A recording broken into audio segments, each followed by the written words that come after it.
Very good morning to all of you. First of all, we just welcome to online classes which are provided by the Maharana Pratap senior secondary school Sagwara. हम लोग जो है वहाँ अपना chapter number 5 जो है वो डिस्कस कर रहे हैं, ठीक है ना, जिसके अंदर कॉलिन एरियर और कॉलिन एडवांस का मैं आज क्वेश्चन करवाने वाला हूँ, ठीक है ना. और as per the examination it's most important question, ठीक है ना. अब यहाँ पे एक स्पेशल चीज बता रहा हूँ, ठीक है ना, जिसको आपको थोड़ा सा ध्यान से देखना है, ठीक है ना.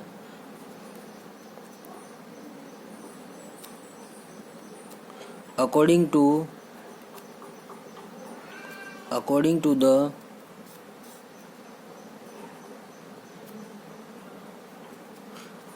To the company act 2013 with the table F, आपका जो कॉलिन एरियर होगा, मतलब टेबल F जो है वहाँ मोस्टली इंटरेस्ट के बारे में बात करता है, ठीक है ना, इंटरेस्ट. डन. तो कॉलिन एरियर जो होगा, कॉलिन एरियर्स जो है उसके ऊपर आपको 10% पर एनम इंटरेस्ट चार्ज करना है, ठीक है ना. और कॉलिन एडवांस जो होगा, ठीक है ना, कॉलिन एडवांस जो होगा उसके ऊपर 12% पर एनम के हिसाब से इंटरेस्ट अलाउ करना है. समझ में आ गया नहीं. जो बंदा पे नहीं करता है या लेट पे करता है उसके ऊपर 10% पर एनम के हिसाब से इंटरेस्ट लगेगा, मतलब चार्ज करेंगे. और कॉलिन एडवांस के ऊपर हम लोग अलाउ करते हैं, ठीक है ना. तो ये आपको थोड़ा सा ध्यान रखना है, ठीक है ना. ये बहुत ही इंपॉर्टेंट चीज है और ये एग्जाम के अंदर पूछी जाती है, ठीक है ना. ये एग्जाम के अंदर पूछी जाती है कि what is the interest rate according to the table F, ठीक है ना. तो interest on Colin arrear 10% per annum and interest on call-in advance at the rate of 12% per annum, ठीक है ना. It's the most important question as per the examination, ठीक है ना. चलिए अब इसका एक क्वेश्चन करते हैं और ये क्वेश्चन जो करवा रहा हूँ वो बहुत ही इम्पोर्टेंट क्वेश्चन है, ठीक है ना, एग्जाम के लिहाज से. डन. तो let's see an example. Done. चलिए जैसे फॉर एग्जाम्पल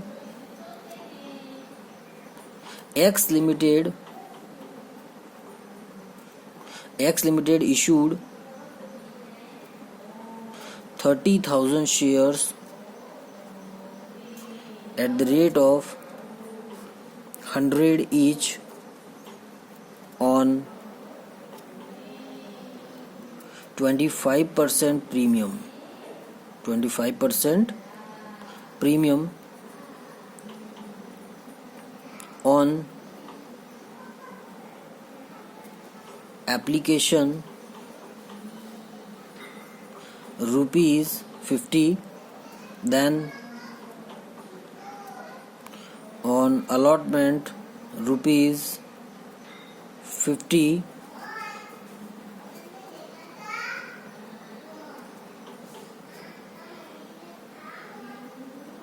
इंक्लूडिंग प्रीमियम. मतलब यहाँ पे प्रीमियम जो है वह किसके साथ शामिल है, अलॉटमेंट के साथ. तो एक्चुअल अमाउंट ऑफ अलॉटमेंट कितना हो गया सर, तो जब प्रीमियम 25 रुपीज़ है, 100 का 25%, तो 25 रुपीज़. तो सर आपका 25 रुपीज़ जो है वहाँ अलॉटमेंट का एक्चुअल अमाउंट है और बाकी का जो 25 रुपीज़ है वो आपका प्रीमियम का अमाउंट हो जाएगा, ठीक है ना. और प्रीमियम का मतलब होता है profit for the business. Done. Then first call ₹15, then second call ₹10. Done. तो ये आपका हो जाएगा sir total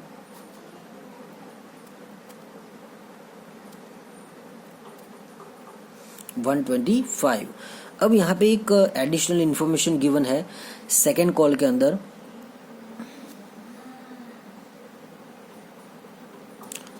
call made after 4 months of first call. ठीक है ना, क्या लिखा है sir? Call made after 4 months of first call. ठीक है ना, कि सर सेकेंड कॉल का जो पैसा है वो फर्स्ट कॉल के 4 महीने बाद आपने मांगा। समझ में आ गया नहीं? 4 महीने बाद मांगा आपने, तो सर फर्स्ट कॉल का पैसा कब मांगा होगा? तो आपको इस लैंग्वेज से समझना है कि ऑब्वियसली सर फर्स्ट कॉल का पैसा सेकेंड कॉल के 4 महीने पहले मांगा होगा। समझ में आ गया नहीं? जब 4 महीने बाद अगर आपने सेकेंड कॉल का पैसा मांगा है तो ऑब्वियसली फर्स्ट कॉल का पैसा सेकेंड कॉल के 4 महीने पहले मांगा होगा। समझ में आ गया नहीं? मतलब before 4 months of second call. ठीक है ना, बात समझ में आ गई? तो मतलब अब देखिए यहाँ पे एडिशनल इन्फॉर्मेशन और भी दे रखी है, जिसमें सर यहाँ तक तो क्वेश्चन क्लियर है। Rahul holding 2000 shares and he did not pay first call but he could pay with second call। क्या लिखा है? तो सर राहुल जो है उसके पास में 2000 शेयर्स हैं। ठीक है ना, और ये जो बंदा है वो उसके पास में 2000 शेयर है और वो फर्स्ट कॉल का अमाउंट जो है वो पे नहीं करता है जब आपने फर्स्ट कॉल मांगा। ठीक है ना, बट उसने फर्स्ट कॉल का अमाउंट पे किया, पर किसके साथ में? सेकेंड कॉल के साथ में। But he just getting late 4 months। ठीक है ना, उसने 4 महीने बाद पे किया, पे तो किया, but he paid after the 4 months of first call. ठीक है ना, then Suresh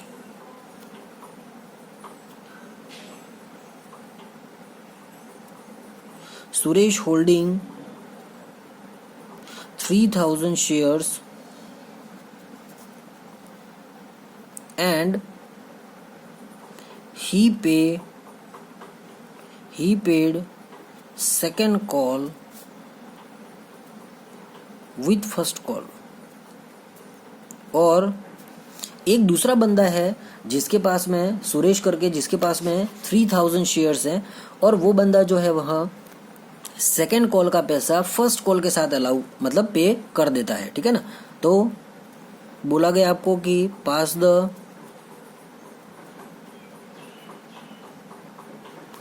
जर्नल एंट्रीज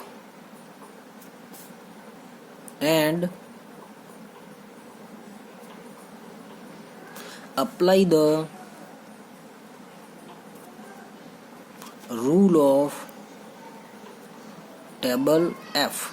ठीक है ना, जहां पे टेबल F लिखा हुआ है मतलब आपको समझ जाना है कि ये interest on call in arrear और interest on call in advance की बात कर रहा है। ठीक है ना, तो आपको वो इंटरेस्ट भी कैलकुलेट करना है और उसकी एंट्रीज भी बनानी है। ठीक है ना, तो फर्स्ट एंट्री हम लोग देखेंगे। ठीक है ना, देखिए एप्लीकेशन और अलॉटमेंट की एंट्री में कोई दिक्कत नहीं है। ठीक है ना, वो तो सिंपल एंट्री है जैसे कि हम लोग पहले करते आ रहे हैं। ठीक है ना, तो प्रीमियम जो है वहाँ अलॉटमेंट के साथ में है, तो सर प्रीमियम अगर है तो क्या होगा? या तो प्रीमियम होगा या कॉल इन एरियर या कॉल इन एडवांस, इससे हटके कोई चीज़ होगी नहीं। ठीक है ना, तो आपको एक बात अच्छे तरीके से दिमाग में बिठा लेनी है कि प्रीमियम जो है उसका ट्रीटमेंट जो है वहाँ शेयर कैपिटल वाली एंट्री के साथ होगा, न कि बैंक वाली के साथ। ठीक है ना, तो सर फर्स्ट एंट्री बनाएंगे अपने एप्लीकेशन की जिसमें डायरेक्टली पैसा बैंक में आएगा, क्योंकि एप्लीकेंट जो है वो फर्स्ट फुलफिल कर रहे हैं application.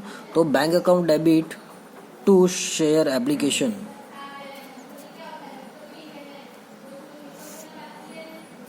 To share application account. ठीक है ना, तो सर नंबर ऑफ शेयर कितने हैं? ठीक है ना, और आपका एप्लीकेशन का अमाउंट है 50 रुपीज़, तो ये आ जाएगा सर 15 लाख। ठीक है ना, कोई दिक्कत नहीं है सर, बिल्कुल सिंपल है। ठीक है ना, बिल्कुल सिंपल है। डन। चलिए सेकंड एंट्री देखिए, इसको शेयर कैपिटल में ट्रांसफर करेंगे तो सर सेकंड एंट्री बन जाएगी share application account DR to share capital, ठीक है ना, share capital. Done. Total 15 lakh जो है पूरा का पूरा जो अमाउंट है वह हमारा शेयर कैपिटल में ट्रांसफर हो जाएगा। गॉट इट, ठीक है ना। अब अपनी थर्ड एंट्री बनेगी। देखिए थर्ड एंट्री के अंदर भी कोई प्रॉब्लम नहीं है अलॉटमेंट की, तो अलॉटमेंट के अंदर शेयर कैपिटल वाली एंट्री पहले करेंगे। तो share allotment account debit to share capital and to security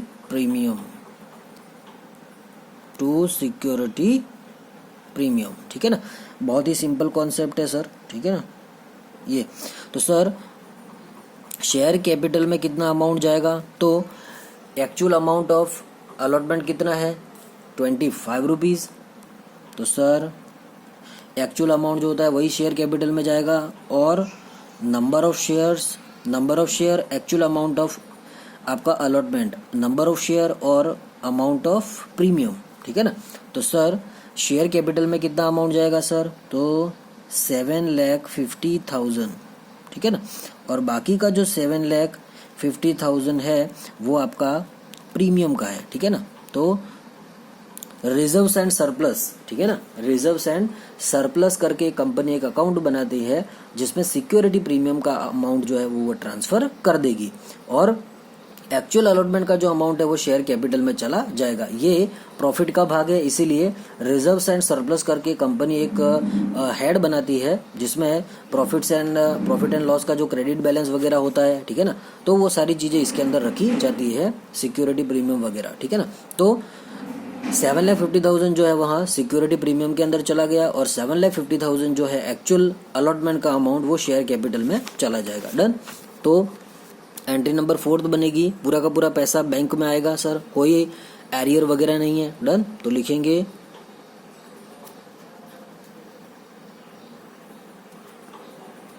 bank account debit to share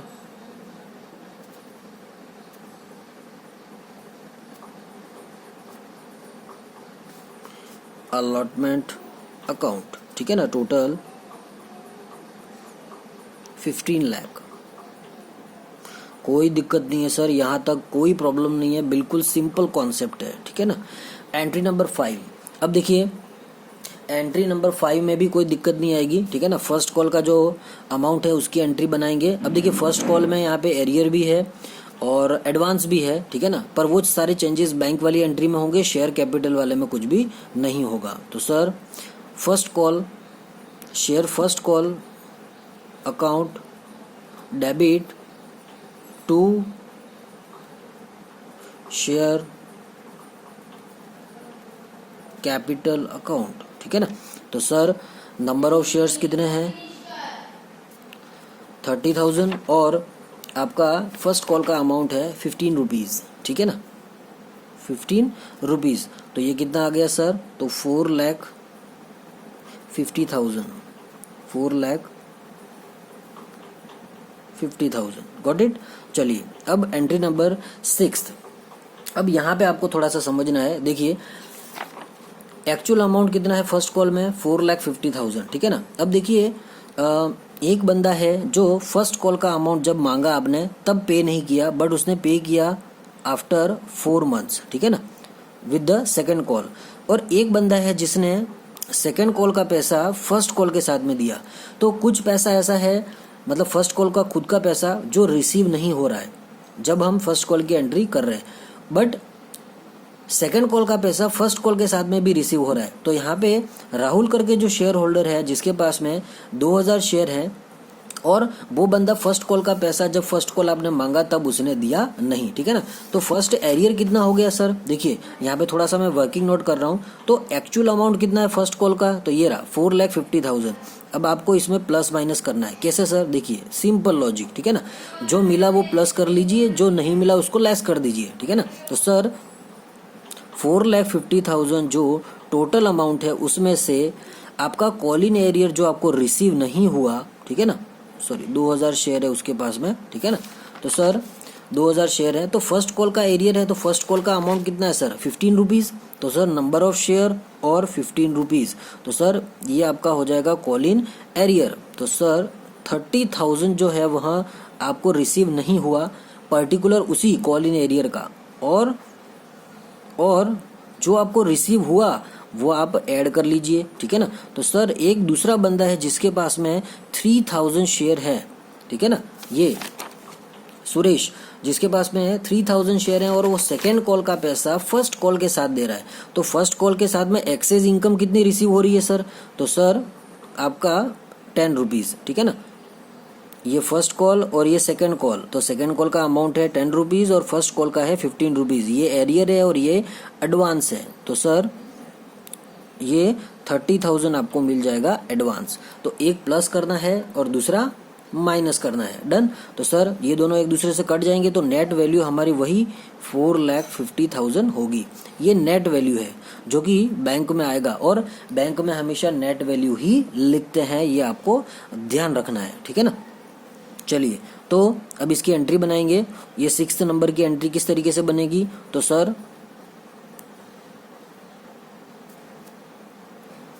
bank account debit, ठीक है ना, बैंक अकाउंट डेबिट, जो नहीं मिला तो all the losses and expenses are debited, ठीक है ना, तो call in arrear account debit, फिर to share first call and then to call in advance. जो आपको मिल गया वो आपके लिए प्रॉफिट है, आपको पता है सर कॉल इन एडवांस जो है वहाँ प्रॉफिट है, ठीक है ना। जब मैं फर्स्ट कॉल की एंट्री कर रहा हूँ तो फर्स्ट कॉल के लिए कॉल इन एडवांस मतलब सेकंड कॉल का जो पैसा रिसीव हो रहा है वो प्रॉफिट है, इसीलिए वो क्रेडिट होगा। और फर्स्ट कॉल की जब मैं एंट्री कर रहा हूँ और फर्स्ट कॉल का पैसा ही रिसीव नहीं हो रहा है तो वो उसके लिए लॉस है, वो इसके लिए एज ए एक्सपेंसेस ट्रीट होगा, ठीक है ना। तो सर देखिए बैंक में कितना पैसा आया, तो 4,50,000 ये नेट वैल्यू, और कॉल इन एरियर कितना था, तो सर 30,000, और कॉल इन एडवांस कितना था, तो सर 30,000, और actual amount of first call कितना था, तो 4,50,000। बात समझ में आ गई, बात समझ में आ गई, कोई दिक्कत है, कोई दिक्कत नहीं है सर, डन। तो ये हो जाएगी 6th नंबर की एंट्री, डन, ये आपकी हो जाएगी 6th नंबर की एंट्री, ये आपका वर्किंग नोट हो जाएगा, डन। ये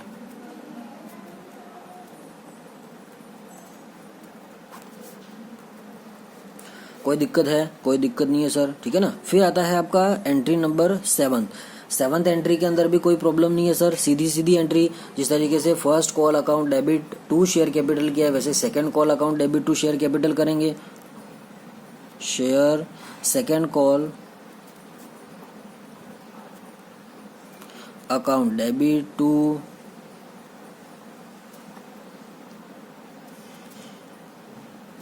शेयर कैपिटल अकाउंट, इसमें कोई चेंज नहीं होगा, ठीक है ना। तो सर नंबर ऑफ शेयर्स और अमाउंट ऑफ सेकेंड कॉल, तो 10 रुपीज़, तो ये हो जाएगा आपका 3 लाख, ठीक है ना, 3 लाख, डन। चलिए अब करेंगे 8th नंबर की एंट्री, उससे पहले वर्किंग नोट कर लेते हैं, ठीक है ना। देखिए किस तरीके से, तो एक्चुअल अमाउंट कितना है सर, तो 3 लाख, ठीक है ना। अब इसमें देखिए अब क्या हो रहा है सर, देखिए ये वाली जो एंट्री बनाई है ना आपने, एंट्री नंबर 6, उसकी ऑपोजिट एंट्री बनेगी। कैसे, देखिए समझिए। तो सर अब यहाँ पे एक बंदा जो ऊपर वाला देखिए कॉल इन एरियर था, वो पैसा अब सेकंड कॉल के साथ रिसीव हो रहा है, तो सर जो रिसीव हो रहा है उसको मैं क्या कर दूंगा, ऐड। तो सर कॉल इन एरियर जो है वो आपका ऐड हो जाएगा, कॉल इन एरियर जो है वो आपका ऐड हो जाएगा क्योंकि वो पैसा अब रिसीव हो रहा है। तो सर 2,000 मल्टीप्लाई 15 रुपीज़, तो ये ऐड हो जाएगा। और जो आपको पहले मिल चुका है, क्योंकि वो बंदा सेकंड कॉल का पैसा दोबारा तो देगा नहीं, ठीक है ना, तो ये माइनस हो जाएगा। तो ऑपोजिट हो गया कि नहीं। तो सर जो पैसा पहले रिसीव नहीं हुआ है और अब मिल रहा है अकॉर्डिंग टू द क्वेश्चन, तो वो प्लस कर देना है। और कॉल इन एडवांस जो कि 30,000 रुपीज जो बंदा आपको पहले दे चुका है तो वो दोबारा नहीं देगा, इसीलिए वो माइनस हो जाएगा, ठीक है ना। तो लिखेंगे कॉल इन एडवांस। तो कॉल इन एडवांस जो है वो आपका लेस हो जाएगा जो कि 30,000 है। कोई दिक्कत नहीं है सर, ठीक है ना, कोई दिक्कत नहीं है सर, ठीक है ना। तो एक प्लस और एक माइनस तो दोनों अमाउंट सेम है तो कैंसिल हो जाएगा, तो वही 3 लाख रुपीज जो है वो आपका नेट वैल्यू आ जाएगा, ठीक है ना। डन। तो ये आपकी नेट वैल्यू होगी जो बैंक में आएगी, ठीक है। चलिए तो सर एंट्री बना देते हैं, कोई दिक्कत नहीं है। डन। तो एंट्री नंबर 8। डन। चलिए तो सर बैंक अकाउंट डेबिट, ठीक है ना। अब देखिए बैंक अकाउंट डेबिट और फिर कॉल इन एरियर जो है वहाँ डेबिट हुआ था, क्योंकि जब फर्स्ट कॉल की एंट्री कर रहे थे और फर्स्ट कॉल का पैसा रिसीव नहीं हुआ था तो फर्स्ट कॉल के लिए वो एरियर है, लॉस है। अब यहाँ पे क्या हो रहा है, सेकंड कॉल के साथ में फर्स्ट कॉल मिल रहा है, तो sir first call in arrear जो है वो यहाँ पे क्रेडिट हो जाएगा। और जब मैं सेकेंड कॉल की एंट्री कर रहा हूँ और सेकेंड कॉल का पर्टिकुलर अमाउंट जो एडवांस में फर्स्ट कॉल के साथ दे दिया गया है तो वो कॉल इन एडवांस जो है वो आपका डेबिट हो जाएगा। बात समझ में आ रही है, ठीक है ना। तो वो माइनस हो जाएगा, तो call in advance account debit to share second call and then to call in arrear। बात समझ में आ गई, ठीक है ना। देखिए कॉल इन एडवांस मतलब सेकंड कॉल का पैसा आपने फर्स्ट कॉल के साथ दे दिया है तो सर वो वापस कम हो जाएगा क्योंकि वो चीज आप पहले पे कर चुके हो, ठीक है ना, वो पैसा। देन कॉल इन एरियर का पैसा जो आपको कॉल इन फर्स्ट कॉल के साथ नहीं मिला था फर्स्ट कॉल का, तो वो अब मिल रहा है, तो वो अब मिल रहा है तो बढ़ेगा पैसा और कॉल इन एडवांस का माइनस हो जाएगा, ठीक है ना। तो सर कॉल इन एडवांस कितना था 30, कॉल इन एरियर कितना था 30 जो अब रिसीव होगा और ये कट जाएगा। बैंक में कितना आया तो 3 लाख, ठीक है ना। और sir actual amount of second call कितना है तो 3 लाख। एक्चुअल अमाउंट का मतलब ये रहा, ठीक है ना, 3 लाख। डन। तो इस तरीके से आपको ये एंट्री बनानी है। कोई दिक्कत है सर? कोई दिक्कत नहीं है। अब देखिए यहाँ पे अब आपको इंटरेस्ट की एंट्री बनानी है, ठीक है ना। तो सबसे पहले इंटरेस्ट को कैलकुलेट कैसे करेंगे, ठीक है ना। एंट्री नंबर 9th और एंट्री नंबर 10th जो एंट्री करेंगे, ठीक है ना, तो उसमें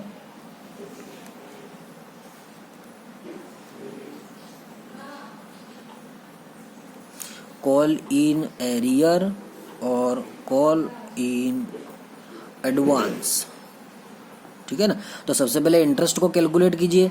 तो सर कॉल इन एरियर के ऊपर according to the table F कितना है 10% चार्ज करना है और एडवांस के ऊपर 12% अलाउ करना है, ठीक है ना।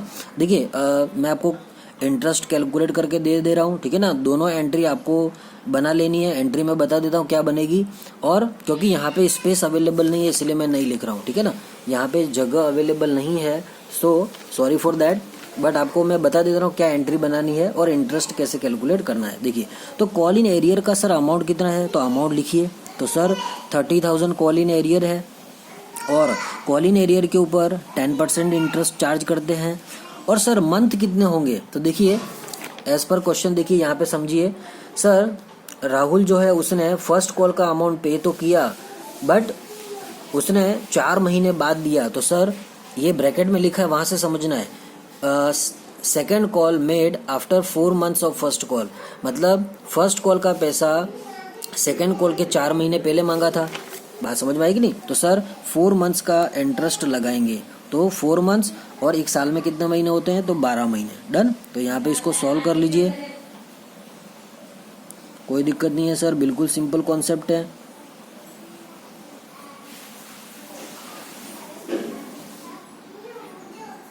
ठीक है, तो 1000 रुपीज जो है वो आपका क्या हो जाएगा sir, interest on call in arrear, ठीक है ना। उसी तरीके से कॉल इन एडवांस के ऊपर करिए तो सर कॉल इन एडवांस का अमाउंट भी 30,000 था, पर इसमें रेट ऑफ इंटरेस्ट जो है वह 12% है, और इसमें भी सेम 4 मंथ का, ठीक है ना। कैसे? क्योंकि ये जो बंदा है सेकंड वाला, उसने सेकंड कॉल का पैसा फर्स्ट कॉल के साथ में दे दिया, तो सर इसने पैसा 4 महीने पहले दिया, इसने 4 महीने बाद, और इसने 4 महीने पहले दिया, तो सर 4 महीने का उसको ब्याज हम देंगे, इससे हम लोग चार्ज करेंगे और इसको हम अलाउ करेंगे, ठीक है ना। बात समझ में आ गई? तो सर 12% और 4 मंथ, ठीक है ना। तो सर ये डन। अब इसको सॉल्व कर लीजिए तो 1 2 1 2 12 से 12 कैंसिल हो गया, तो ये हो जाएगा आपका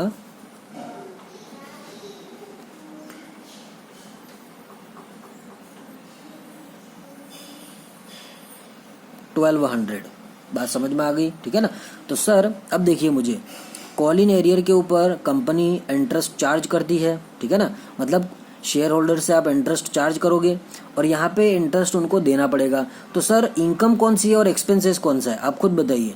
तो सर एरियर जो है, एरियर के ऊपर हम लोग इंटरेस्ट चार्ज करते हैं तो कंपनी के पास पैसा आएगा, तो it's income for the business और it's a expenses for the business. Share holder को होगा प्रॉफिट, जबकि कंपनी को लॉस होगा, एक्सपेंसेस है। डन। तो all the losses and expenses are debited and all the incomes are credited. ये rule तो सबको पता है, ठीक है ना।